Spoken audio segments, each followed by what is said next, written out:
Dance by the nose. The weekly way. Oh, can you tell me who? The weekly way. Did you see it? The weekly way. I'm glad you stopped by. Take him to him, baby. Hey. Take him up again.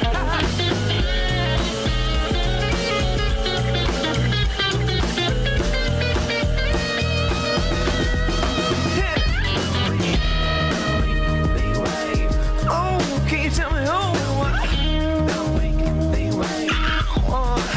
Yeah.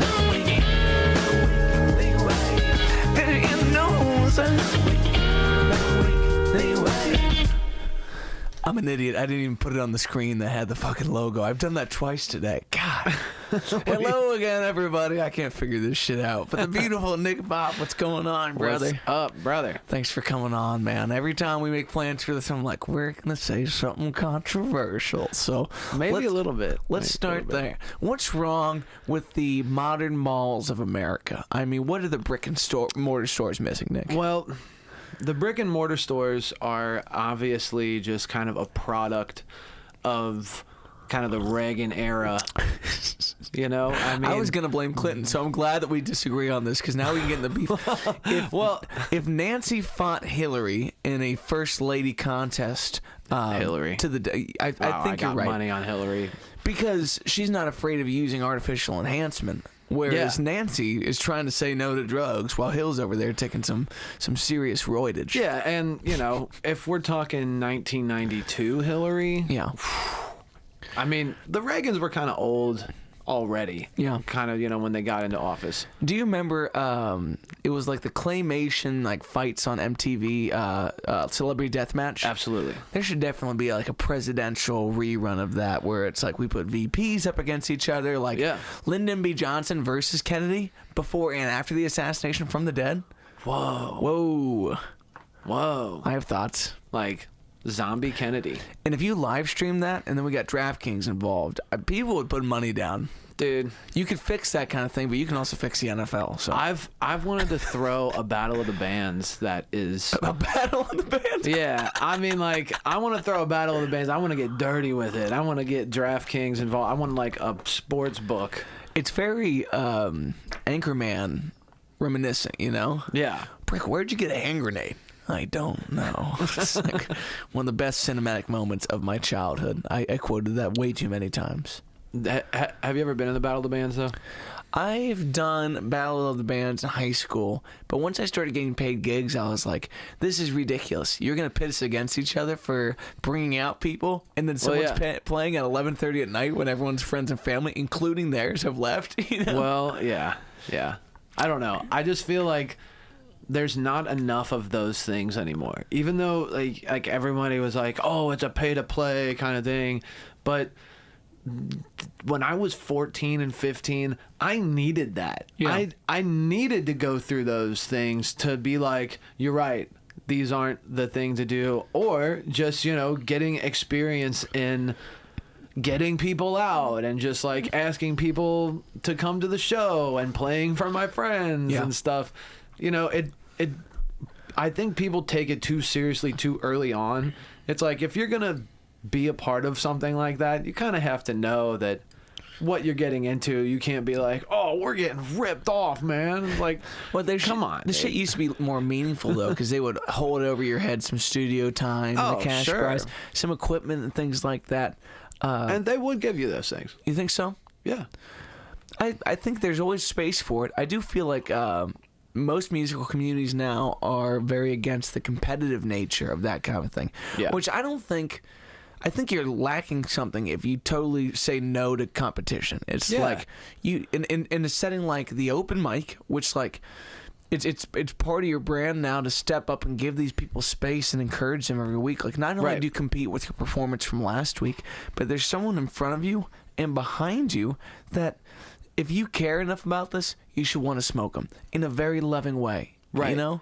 Yeah, and at the same time, I've watched, from just the 7 months that I've done the open mic, I've watched people be sandwiched in between, you know, two people that they had no idea were absolute killers. and they go up and they do their absolute best, and then they come back the next week and they're like, I got a new one, I got this, I got an original tune. Like, you know, they play covers like every week, and then they come back, they're like, I got an original tune this week, and their eyes get all big, and I'm like, yes, this is what we need. Yeah. And has that served as a big inspiration pool for you personally too when you're writing and whatnot? Huge, dude. I've met a handful of artists that I never would have known if they just like didn't come in like, somebody told me about the open mic, somebody told me to come on in here, and I'm like, yeah, sign up. And then they just sign up, and they're like amazing. Yeah. And yeah, I've gotten to a point where I tried to get I tried to get like one new song by the time Tuesday rolled around, at least one thing to play that I didn't play last week. Yeah. And I've written probably 5 or 6 full songs now in the course of a month and a half because of that, because it's kind of pushed me to like get there at that time, you know. I'm totally. like a deadline oriented thing. Yeah, I know like the crooner camp of people kind of has like their weekly songwriting group, and like that thing is cool, man. And those parameters are good for all of us, because it doesn't matter whether you're inspired or not. There's a muscle group to be worked in. Can I complete this stanza and move on to a bridge? And can I have ideas? Because like, even if it goes in the waste pile, you can pull that out one day and say, I'm taking this little sliver of this. I'm taking this little bit of flavor. Oh, yeah. And the people that are in that group, and as you said, you know, like, there needs to be an element of competition, but not in like a aggressive type of way. I feel like that group is perfect for that, because they are in this group with all of these other like amazing songwriters. So they're not only just saying like, I have to compete with so-and-so in the group, but they're like, I bet so-and-so is going to love this song. You know, like you're like trying to impress them because you respect them as artists and your peers. And when you have a situation where you are the host, quote unquote, like, you bring in folks that you hope inspire you to be a little bit more competitive with yourself and to bring something new to the table. Like I told Morel on the episode before this, and I mean this sincerely, every week that I show up to my gigs and I'm not working on a new song that feels like it's got something to it, I feel like a fucking failure. And that's a horrible place to be, because I haven't written shit in weeks. I mean, that's a pretty high standard to hold yourself to, so. It is, but, you know, you set the parameters for what you're happy with in life. Yeah. And I'm happiest when I have something sitting at like 60, 70%. Yep. And I'm running it yesterday, and I'm running it today, and I'm running it tomorrow. And by the time the weekend rolls around, sandwiched between two of my definites is going to be this lofty goal of, can we do it? Sorry, everybody. I've been running an animal shelter for the last 3 months, and people don't know about it. Those are hamsters I've grown to the side of carrot fields. It's spectacular. They're pretty spectacular to behold. Beefy hamsters. I'm telling you, man. But yeah, there's just like the unending need to see yourself as a creatively capable person is there. Like, I think you've made one of the most inspiring transformations in the last year and a half, 2 years, from, you know, having some playful moments, me being a friend and a fan of what you do, saying like, hey Nick, where are your songs, man? Yeah. And then out of nowhere, it's like, all right, then this page. Now I'm taking a break for a little while. Like, it's got to be such a fulfilling moment to see the floodgates open. Yes. And be like, oh, now I got something to look at here, don't I? Yeah, and like a handful of things that I'm really proud of too, which I always was in competition when I was in bands writing, because I was always writing like with someone else, but not together. It was almost like a Lennon McCartney kind of thing, where it was like, I was writing songs and other people were writing songs, and I'm like bringing them into the band room and like just trying to compete with everybody and like trying to get your parts in there and trying to feel like you have some stake in it. Well, yeah, and just like, you know, everybody knows that we're all gonna write, but to have songs that can compete, and to be like, oh, Nick's gonna sing a song, okay, well, time to go to the bar or something, you know, like, I don't want that. Like, I've always wanted to have like my songs to be just as good, if not better. But this process has been so freeing in the way of that I'm not writing against anything, or you know, nobody is there to say like, I don't like this, or like, what's this song even about, dude? And then like, I'm you know, sitting there like, oh, maybe I have to make these words like this so that, you know, I can actually like, you know, it'll make sense in like a radio format, and like, I'm throwing all of that out. Yeah.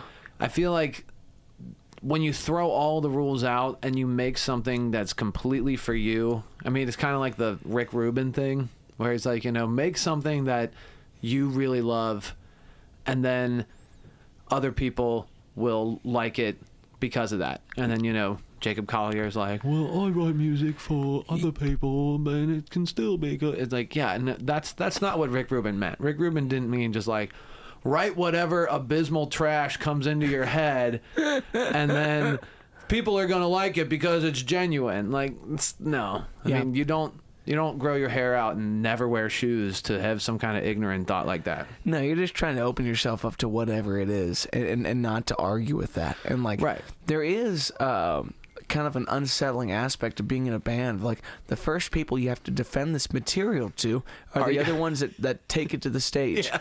And as much as they may not be trying to, everyone's ego's wrapped up in what we think we take to the table. Totally. So when it ends up in the set, it's like, do you feel good singing my lyrics? Probably not.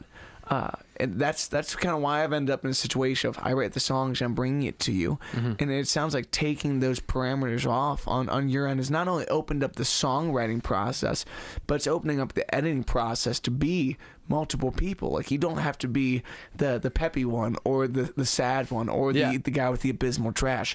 You can be all these characters that come to the chopping block and says, this line, not that line. I tried it last night. This thing changed. Exactly. How much has it changed your live show, even in like the 3-hour cover setting, to have that material to look forward to? I was actually going to tell you this the other week. I took a page out of your book where I was like, I don't have as many originals as you to go like cover original, but I would do an original every third song.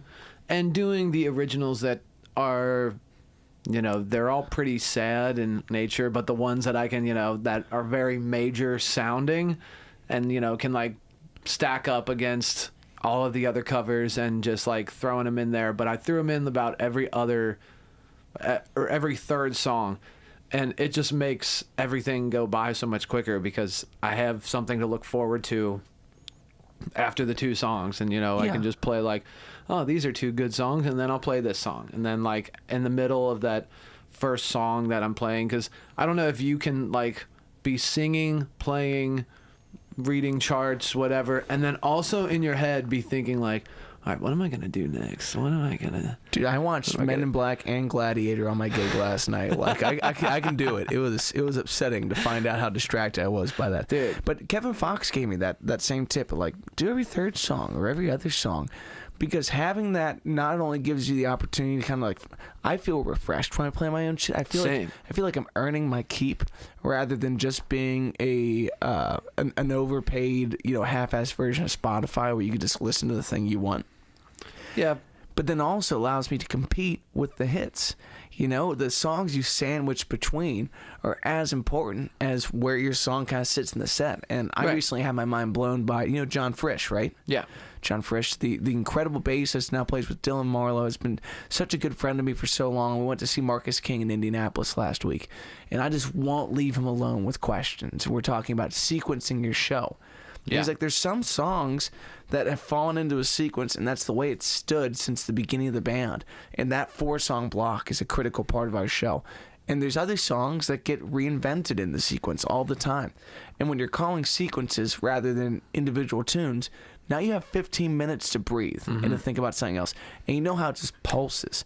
And the awesome thing about what you and I do in the Looper format is like, I can tempo match, I can key match, I can do whatever I need to make these things congruent in my way, but at least I have a full-fledged orchestration to figure out how do we go down and back up, right? And the what is stage goes dark moments. And you can have the entire thing going and you can just stop playing, take a drink. Totally. You can think about things, you know, like, and text somebody, and you're like, you can watch Men in Black, you know. Right. Well, you can do that while you're singing and playing. One of the funniest things. This was a time Mike and I were playing covers. This was years ago. We were playing at this little pub, and it was the Winter Olympics, and it was female snowboarding, and there was this chick just like killing it, like just crushing it on the pipe, and Mike and I are both singing, and we don't realize that each other is watching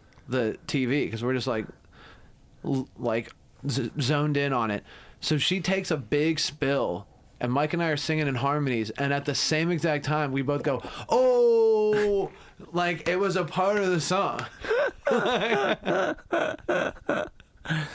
We didn't realize that we were just both watching female snowboarding while we were singing, playing, going through verses, choruses, and yeah, it's so second nature at that point. Well, especially musically being brothers, do you feel a sibling synchronicity when you guys play together? Yeah. Oh, yeah.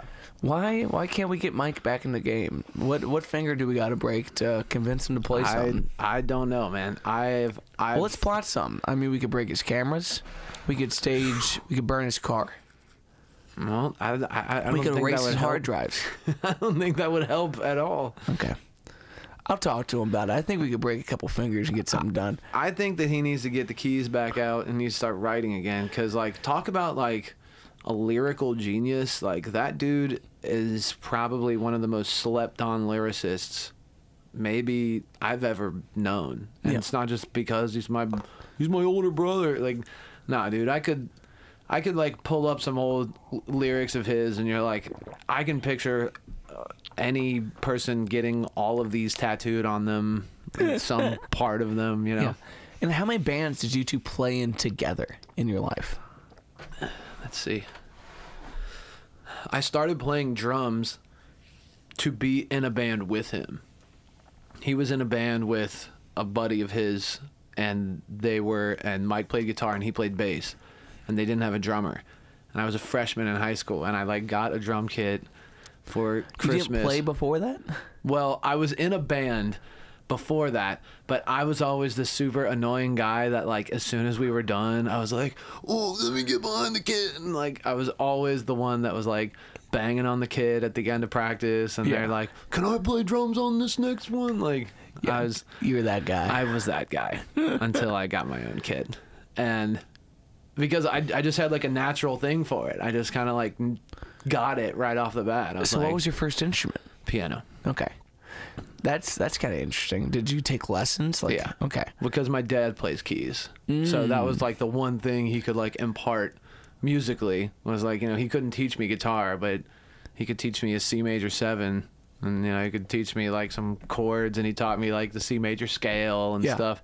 So when I started taking piano lessons, it was like all about reading music, and I was like, this is boring. I'm in the 5th grade. Dude, to compare that to your keys life now, playing in Sunday drives, where it's like, what chord are you playing, Adam? He's like, why don't you look at my hands and play that, and we'll call it the chord. Well, not even that, because he tunes weird, and then like plays like these chord shapes that don't actually exist, or maybe they do exist, I just don't even know what the hell they are. Yeah, it's a math problem to call it something. So it's just like learning the tunes as you do. So it's just like essentially just like playing through with him and finding the notes and being like, oh, there it is. Oh, it's minor.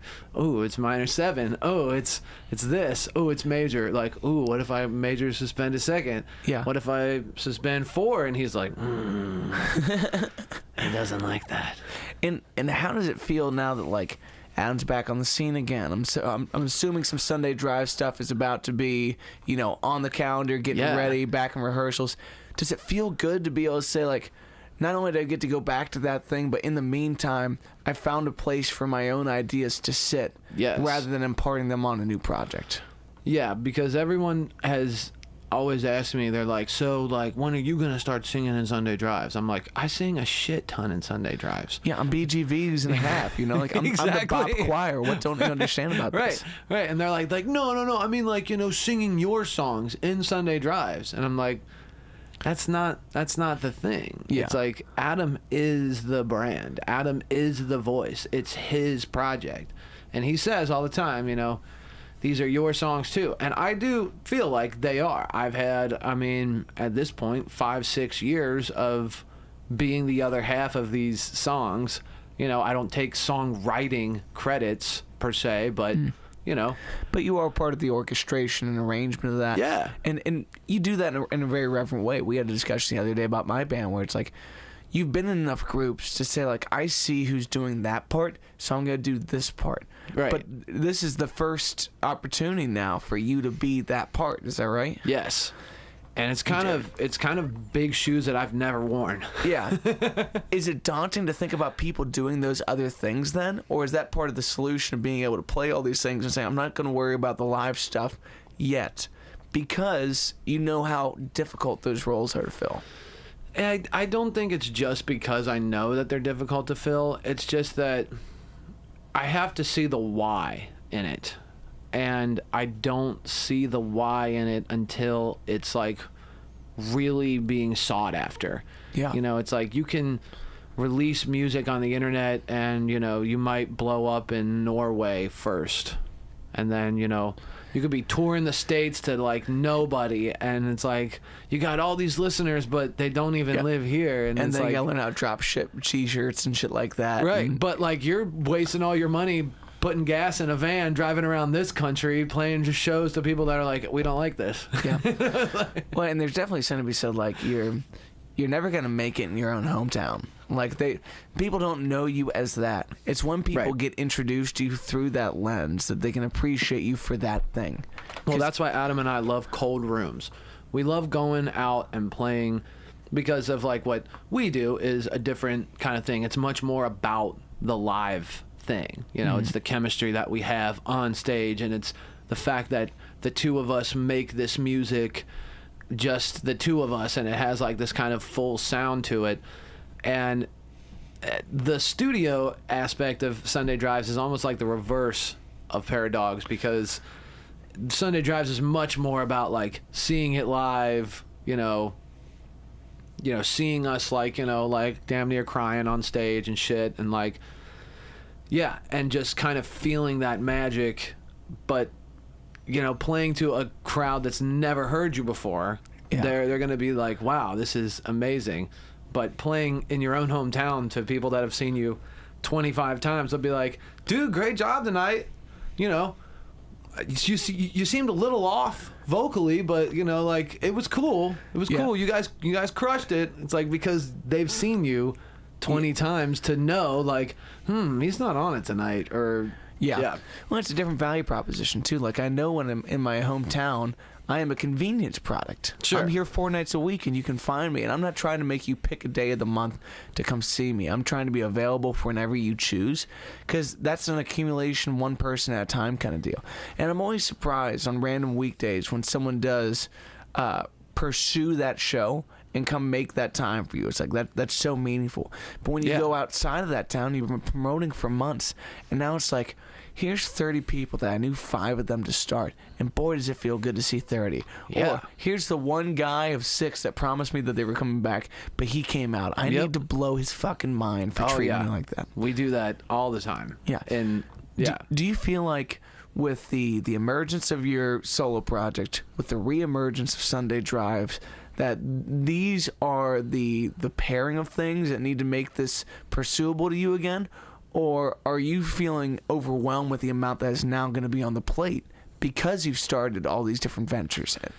No, I think that it's pretty much everything I need to be pursuable. Yeah. Again, I think that having the balance of having Sunday Drives, which is also going to start doing some recording things that are not, you know, we're not going to just like hit a studio and just like, you know, try to bang out a track or something. It's like where we want to kind of break things down and get like real artsy with it.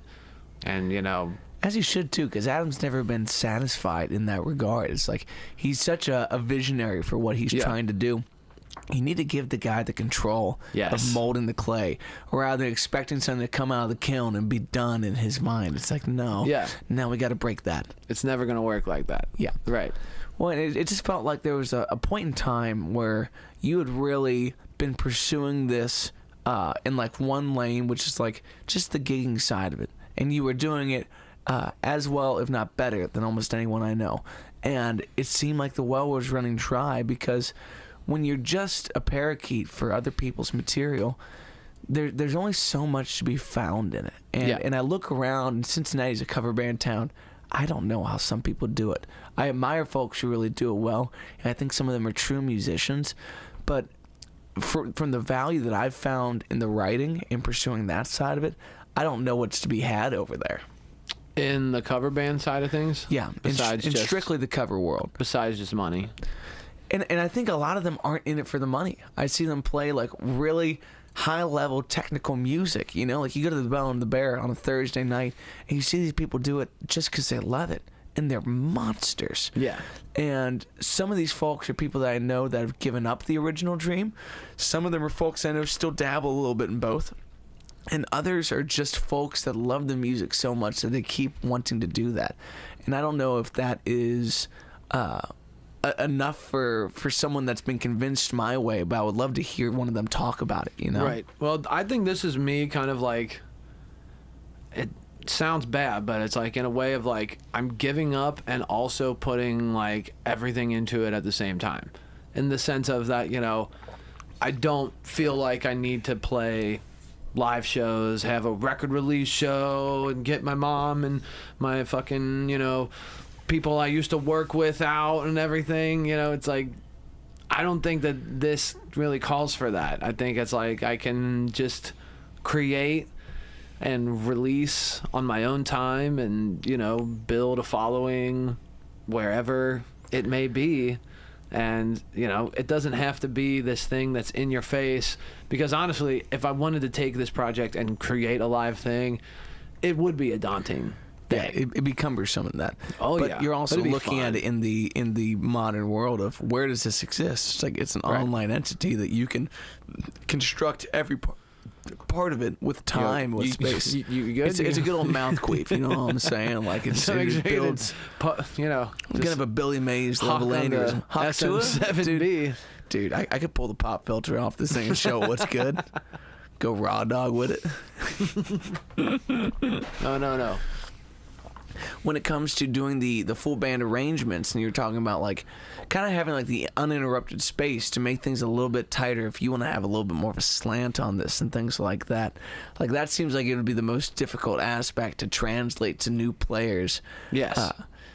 And to be free of not having to explain to someone why, like I feel like it's super affirming, but also it leaves so much time, you know, late at night when you come home after a gig to be like, so when I get that fifth synth in there and it's going to be oscillating around here, it's like, do you have a space to kind of noodle at home in that regard? Yeah. Cool. And like a small recording setup where you're adding to those demos, or how are you kind of doing it? So I have the looper, and I also have like a small recording thing, but I don't like to commit a lot of things down just to be like, you know, okay, there's something there. Yeah.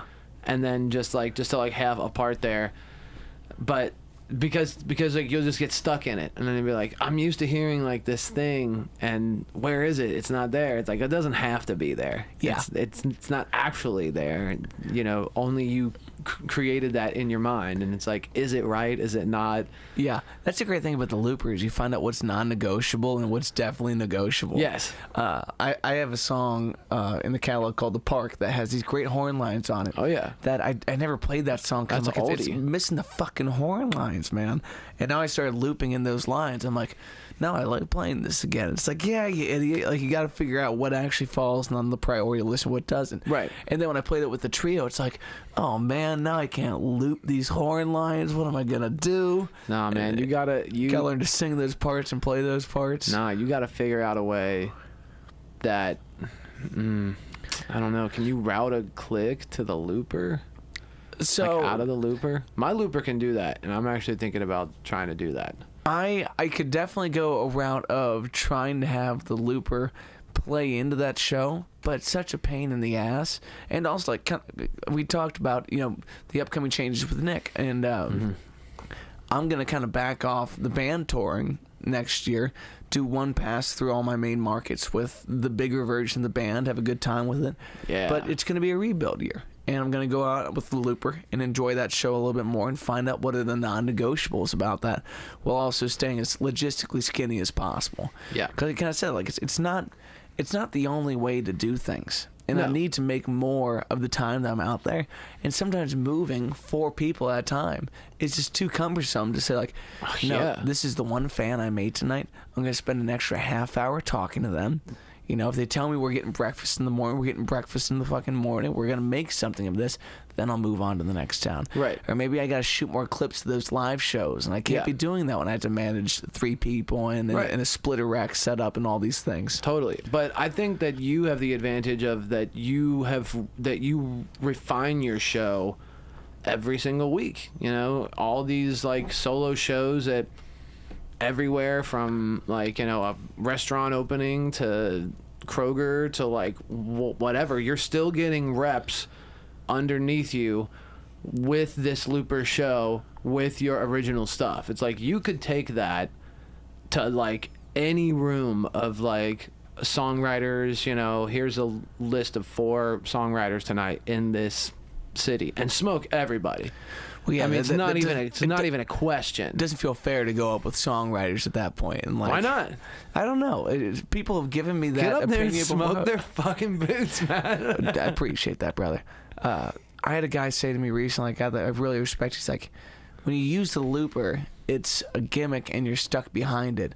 And I'm like, I don't think it's a gimmick. It's not a gimmick. And I got a wireless.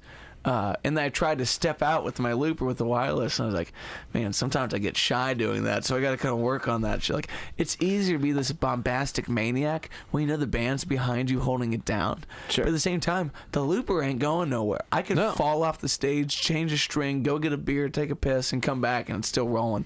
Yep. So I'm trying to embrace that more. It's still rolling, and it hasn't faltered BPM, not even a little bit. Yeah, dude. When me and Jimmy did Summerfest, there was this guy that went on before this that he had Ed Sheeran everything. The Ed Sheeran guitar, the Ed Sheeran Looper. He was doing Sheeran covers. And I was like... R.I.P. my Sheeran Looper. Dude, sad. Yeah. But like you watch someone steal someone else's thing, it's like, that's a gimmick. But I'm trying to utilize this tool to get my own point across. You utilize that tool to get your own point across. It's like, it's not a crutch. It's an arrangement, offer. Right. And as long as like the great thing about the sequencing is that I'll make a loop for the drum side of things and I'll wipe the rest clean.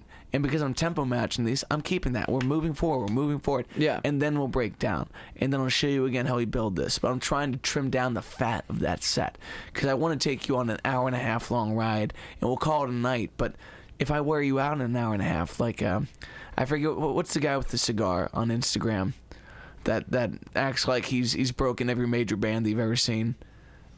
Bacon Bits. Oh, Matt Bacon. Yeah. I reserve a lot of my thoughts on that, but one thing he says is leave them wanting more. Well, always. And that's great advice to be reminded of because I play a lot of 4-hour shows. You play a lot of 4-hour shows. Thanks, Matt, for such great advice. But at the same time, it's like, should I cut this off before an hour? Like I get, even if I'm headlining, over an hour is a lot to ask of somebody. Don't cut your shit off ever, dude. Dude, just keep running?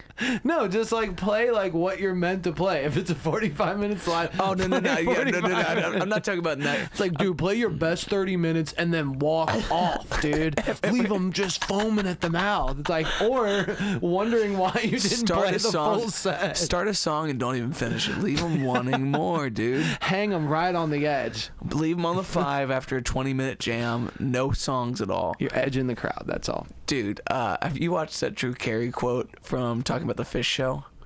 No. He's on like some like NBC like game show. Drew Carey? Yeah, Drew Carey from Who's Line. Yeah, he's on Price is Right. What? Okay, maybe it is Price Right, but this is a totally different game show. He's just on as a contestant. Okay. It's him, Weird Al, and one of the guys from Reno 911. Oh God! And they say, before we start, is there anything you'd like to say to the crowd as if we weren't on TV right now? And Drew Carey steps out from behind the podium. He goes, "Give me a minute." And he's like, I went to see Fish at the Sphere this weekend. Oh, okay. And he's like, it's like I was being edged for 4 days straight. And right before the face-melting climax, the angel Gabriel comes down from heaven and shoots fucking heroin into your arm. And it's just like, it's like the craziest thing you could ever imagine Drew Carey saying. And you're like, cool, that's now the aim for every show I ever play. And he says it on like ABC or something. Yeah, exactly. And then the rest of the show is just like going back to memeing that moment. I mean, it's spectacular. Yeah. Bacon bits. Let's go back. But if you have a headlining slot, if you're the last band of the night, and you can go as long as you want. Is an hour and a half too much? Is an hour 20 too much? Like it's hard to say. Depends on how high everybody is. Whoa. I saw Fish at the Sphere this weekend. Exactly. Well, that's the thing. Fish can pull that off. Yeah. Now, depending on what show it is an hour and a half too long? I mean, depending on how much everybody paid to get in. You know, if this is like a, you know, people paid $25 to come see you, like, give them an hour and a half. Yeah. Especially if you're the headliner.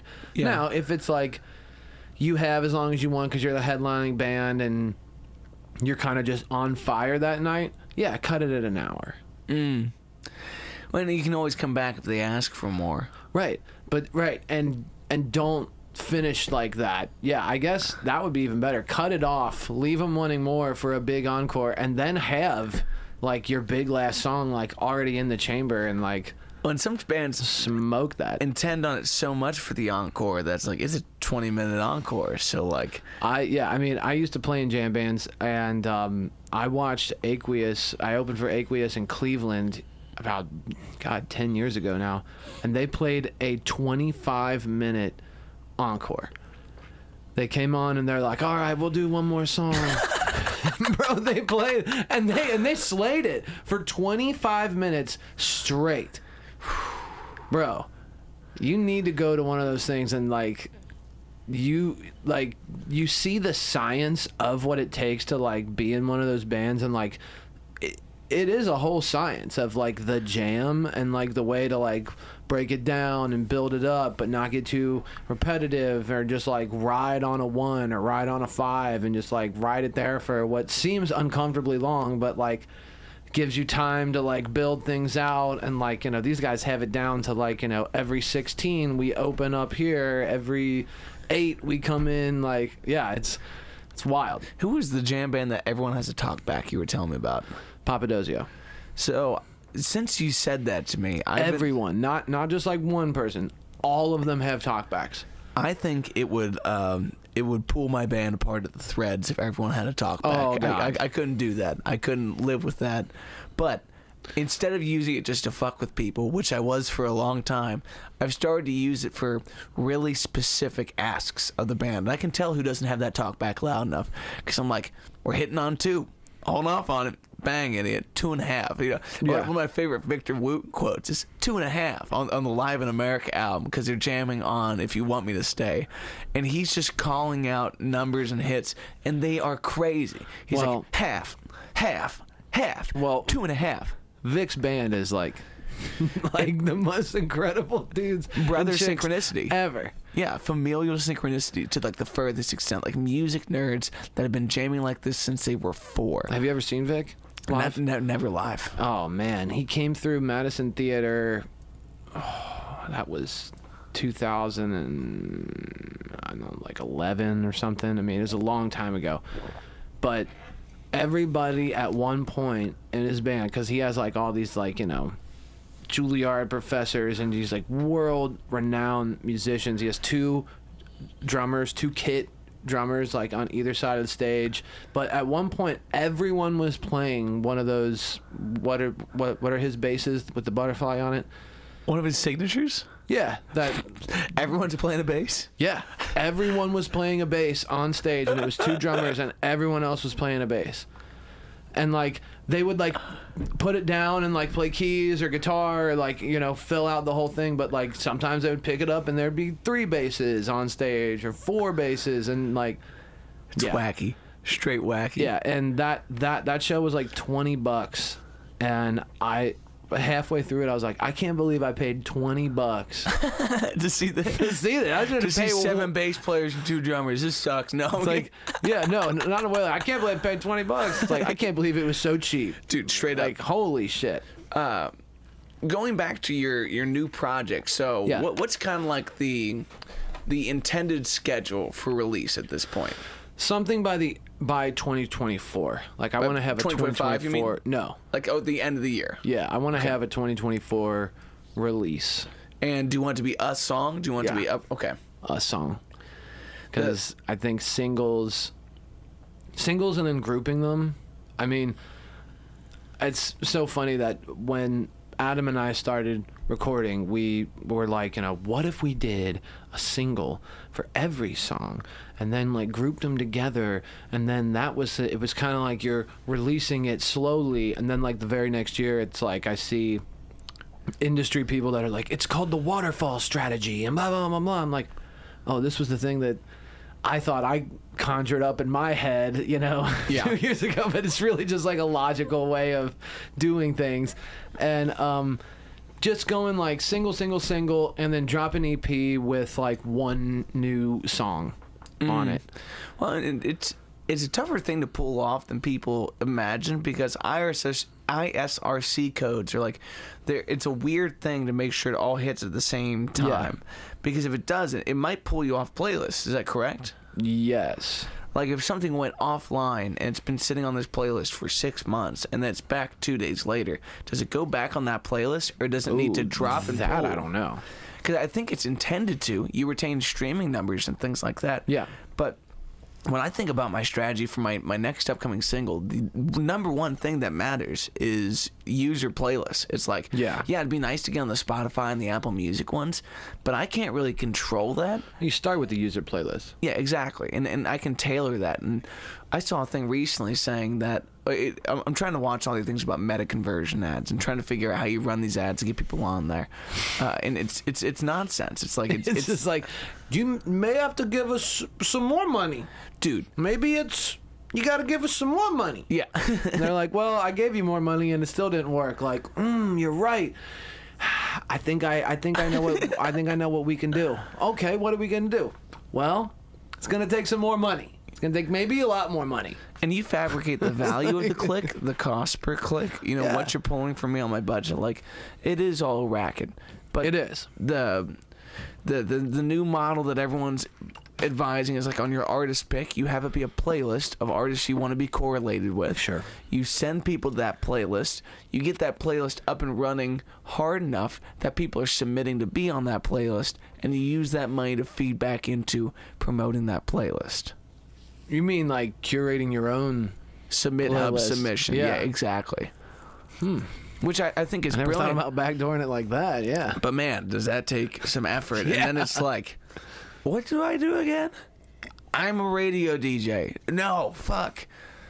I'm in Mastodon. Okay, let's pick this back. But that's the kind of game being played by folks who have more leverage than the rest of us. And you have to be on top of that, unfortunately. I mean, it's all a leverage game when it comes to playlist placements and everything. I think that's kind of what labels have found their value in. Everyone's like, you don't need a label anymore. You don't need a label. It's like, in the sense of how it used to be, you're right. You don't need a label. You don't need to be like, I hope somebody's going to take a gamble on us. Hopefully they'll just like give us a bunch of money, and that's how it works. It's like, no, there's so many people that say like, going that route is like, they front you the money up front and then you don't make any actual money. You have to pay all that money back and yada, yada, yada. But now people are signing to independent labels that, can put them on like a booking agency, but really their value is like, we kind of like own these playlists that have like this. And like, it's like our roster, like everything we submit to this playlist like gets placed. So it's like signing with us, meaning like you're going to go on all these playlists. Yeah. Which that has more value than someone saying like, I'm going to give you $100,000. It's like, you can blow that really quick. 100%. And like, not only are people seeing through the loans, but it's like you're paying you're really getting paid for the infrastructure that they bring to the table. It's the unpaid interns that you're really leveraging for, and someone to direct them, you know? Right. What was it like when you got on the Apple playlist for the Sunday Drives release?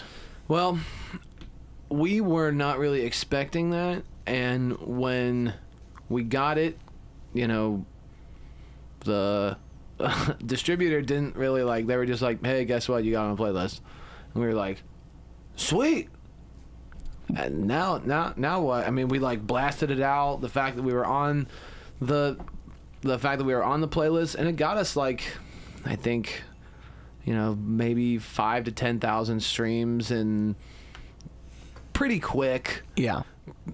But then, you know, it kind of tapered off after that. But I don't know about a lot of, I mean, there was definitely some conversion. I wouldn't say it was like the make or break kind of thing. But I feel like getting put on, you know, it is like the biggest playlist. It was like the alternative playlist, you know, with all of the huge artists. But it's like, I guess there are a lot of people that listen to that. But yeah. I feel like it's, you know, people find those playlists, you know, like Sad Girl Hour. And that's what it's called, you know. It's not like Apple's top 100 alternative songs, you know. It's like, yeah. I guess if you were like, you know, a restaurant or something, and you were like, we need something to play on the speakers, you know, like you play that, I guess. But yeah, if you're better off making a playlist called Wedding Reception Clean, and just putting a bunch of tunes on it. Totally. Well, no, you're like better off making it onto a playlist that's called like, you know, In My Closet Crying. Like, it's like, okay, cool. It's a bunch of R. Kelly tunes. Right, yeah. You know, like, it's like, you know, like, I can't do this anymore. Like, facts. It's like, oh, cool, I'm on a playlist called I Can't Do This Anymore. It's got, like, 500,000 saves and likes and follows. It's like, okay, cool. It's like finding that niche. Like, there is a playlist for it. Yeah. And at the end of the day, like, all that stuff is exhausting. Like, yeah, I'm happiest when I've written something new, and I get it to the finish line, and then I move on. And even like the recording stuff is just like, it is so exhausting. It's a great thing to have the live show. Just enjoy it for what it is. Like, I keep saying to people, it's like I built a room and I'm inviting you to come into the room and look at the shit I put on the walls and sit on the couch. Like, yeah, it's dirty. Like, yeah, right. There's a place you can charge your phone. I don't give a fuck. Like, get what you need from this. I feel like the recording process to me is my favorite part because you can do whatever. You don't need to be like, well, I have to have somebody here. Is it going to be a backing track? Is it going to be a human being playing it? Like, I can just be like, put this in here. Why? Because it sounds cool. You know, 50,000 didgeridoos, and you know, like, and I think of it more as like kind of like it feels like a tattoo or something. You know, it's like at the end of this session, we're gonna have something that like now exists. You know, it lives now. And finding the right studio to do this at, was it like finding the one bandmate that you'd have in this process? Is it more intimate with a producer than it's ever been? Yeah, dude. But, well, I mean, it was like reuniting with someone I had worked with for, I mean, I've worked with Eric for 10 years. And on the very first day, you know, this project, when I'm trying to explain it, is so kind of weird, but I just like walk in and he's like, so this is going to be like, you know, I think I know what this is. So this is going to be like pretty much like all of your influences kind of like tied together but don't really match up. And I'm like, that's exactly it. And he's like, and there's not really like one specific artist that you really like latch onto for inspiration. I'm like, yeah, I didn't have to explain it to him like at all. He got it immediately. Yeah. And we just like started cooking, and it was just like, yeah. And do you really feel like there's nothing you can tie it to? Like at the end of the day, do you not know the artists that you would want to put in that playlist with it? No. I feel like, I mean, probably like a couple of artists that I like, but if you were to hear it back to back with it, you wouldn't be like, oh, I get it. Yeah, I think the hardest thing is creating a sound that's completely new is damn near impossible unless you're a nerd for like building synths on your own on the computer. Yeah. If you're an organic instrumentation person, like everything's gonna have relationships, Sure. and other people hear those louder than others. Like mutual fans of that thing will hear that thing. Mutual fans of this thing will hear that thing. Yes, and they will tell you that. And I honestly love those opinions more than anything. I love of someone saying like, "Dude, this sounds like Coldplay." It's like I never would have thought that. I'm not saying someone has, but just like throwing it out there. Like, this sounds like Coldplay. Yeah. Like, wow. Okay, I didn't think that. With Sunday Drives, people have said, "You guys sound like Tenacious D." It's like, just because it's two guys with acoustic guitars. Yeah, it's like I can't see that at all. Doesn't sound like Tenacious D at all. That's but hilarious. that's okay. Like, I'll take it. Yeah, Coldplay's had a recent thing where they've been talking about like the green energy logistics of their tour and how like they refuse to tour until they could figure out how to do that well. Blah blah blah. And I'm like, are you guys a trucking company? Like that's damn near impossible. Like, no, man. You make great big rock shows. Yeah, I'm sorry, but that controversial thing that we were going to talk about. Music festivals are not good for the earth. What? Sorry, they're a great time. You can't argue with that. But are they good for the environment? I've heard some people say that they are. Someone's got to take all that ketamine, okay? And it's not going to be the Easter Bunny, okay? That dude's all K'd out. Like, but I've thrown festivals, I've played many festivals, and I got to say, they're a good time. They're a good time. I'm not trying to take anyone's fun time away from them, because they are a fun time, and that is the purpose of them. But to say that you are saving the world by throwing them might be going a bit far. Yeah. Because, a lot of those animals and stuff, they don't really like heavy wompy bass. Wompy bass is a great term. I mean, you can hear it from 2 miles away. It's like, blah, blah, blah, blah, blah. And Wooks like to litter. I mean, they just do. They do. You can't even give them free festival tickets to clean it up. Man, that is the sad part of like, think of what a Bonnaroo does in terms of like trash. I hope your output. AI clips don't take this part of it. It knows when we're being offensive. Okay. Yeah.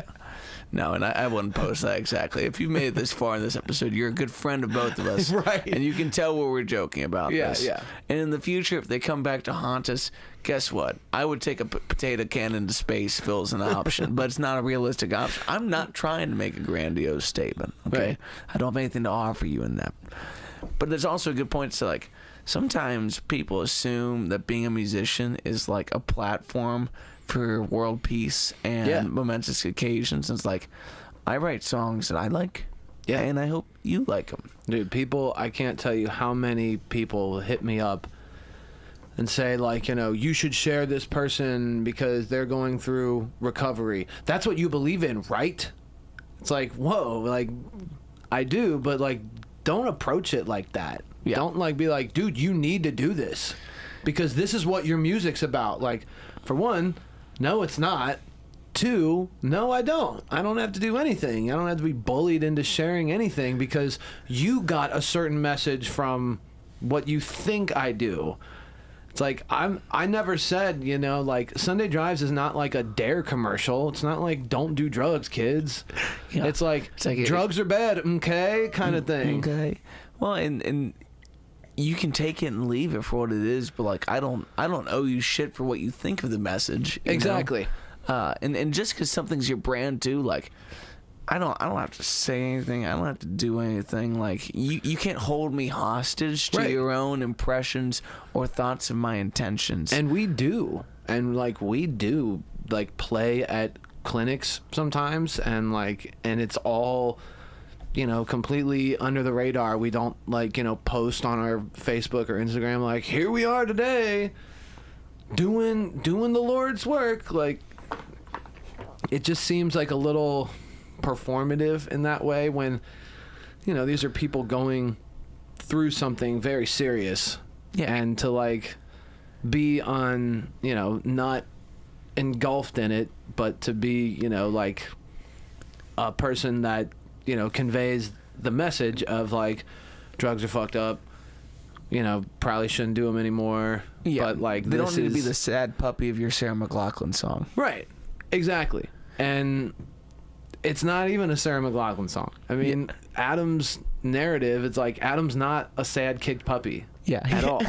Like, no, and Adam writes so honestly of his own life, and he chooses not to share some of that and other stuff people have found and cling to it and beg for it. He's like, no, I don't want to today. Right. You know, and like that's awesome. He's a guy that I really I respect his moral ground in that, where it's like, I don't owe you shit. I'll do what I want with this, and you can do what you want with this. That's the great thing about the passive. There are these people that are trying to make a documentary about Adam and his life, and which is like, you know, how many people call you up and say, hey, Matt, I'm this random person.